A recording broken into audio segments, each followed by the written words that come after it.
Hey viewers, welcome to this video on NS3. You might have seen our previous video where we had discussed about the NetAnim. If you are new to this video, then I might suggest that you should watch our previous videos. For that, I'll also ping the link of the playlist in the description box.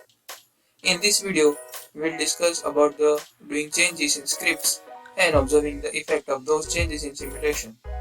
In this video, we'll actually see the power of NS3 simulator and we'll explore the code in details. So my friends, without wasting much time, let's get started. Let's see the code and do some changes, and also we'll observe the output.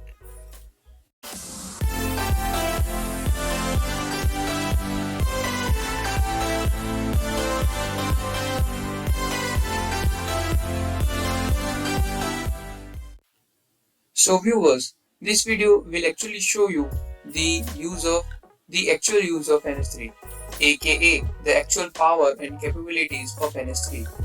We'll start by some simple script. We'll take the first.cc script which we are using till now. Let's see the code first. Actually, this first.cc file replicates the very basic P2P, which means point-to-point topology of the network. The default network topology is shown in the comments right here in the file after all the include files. Then moving down, here is the first thing, the link which you can experiment with. Here, as you can see that there are two things. The one is device attribute and the second is channel attribute, which you can change by yourself. Suppose you want to change the speed of the transmission, then you can change the data rate attribute.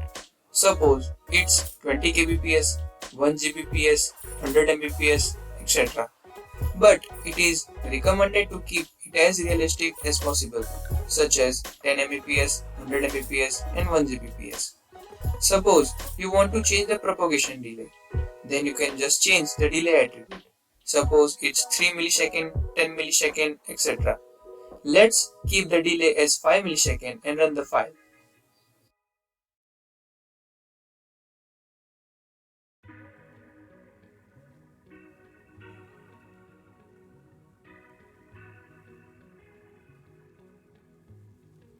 As you can see, the delay has been increased in the logs.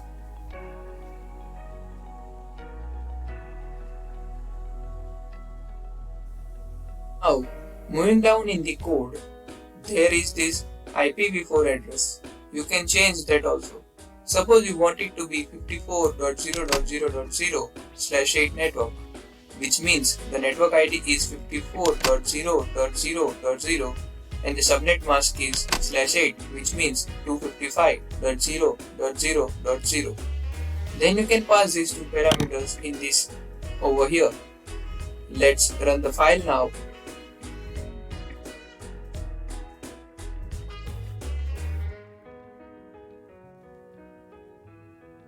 And as you can see that IP addresses are assigned automatically after the changes, and you can clearly see that the changed IP address in that log.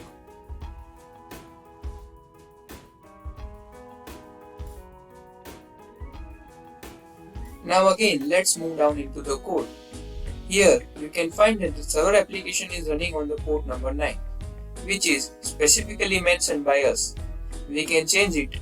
Accordingly, we need to change it into the configuration of the client application. Currently, the client application is sending the request on port number 9. Let's keep that as it is and change the port number of the server application. And now, let's run the file.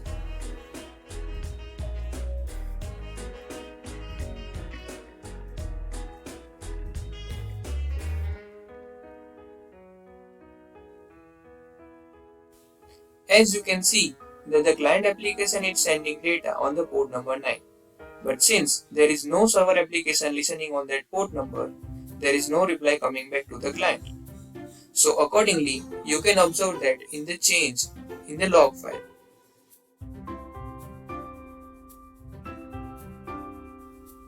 Now we have changed the file back to the normal state.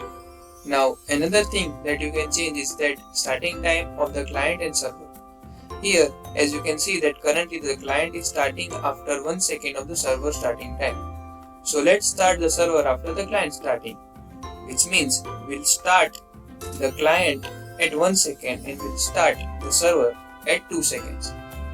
So let's run the file and observe that what happens.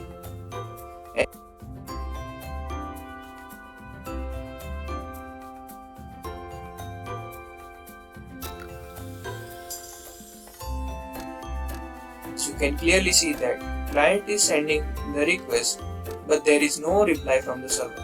This is because the server is not started when the request is sent.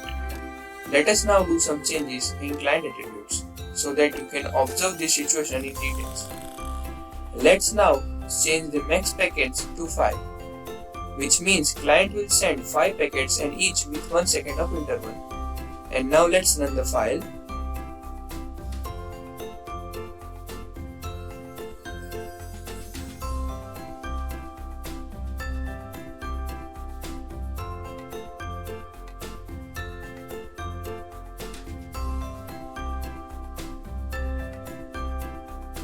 So as you can see, the change is that first request is not came back.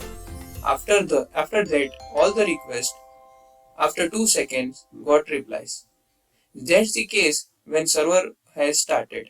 So first request when the server was not started, so the reply didn't came back, and after that all the request has got replies. So we have experimented with the first.cc file.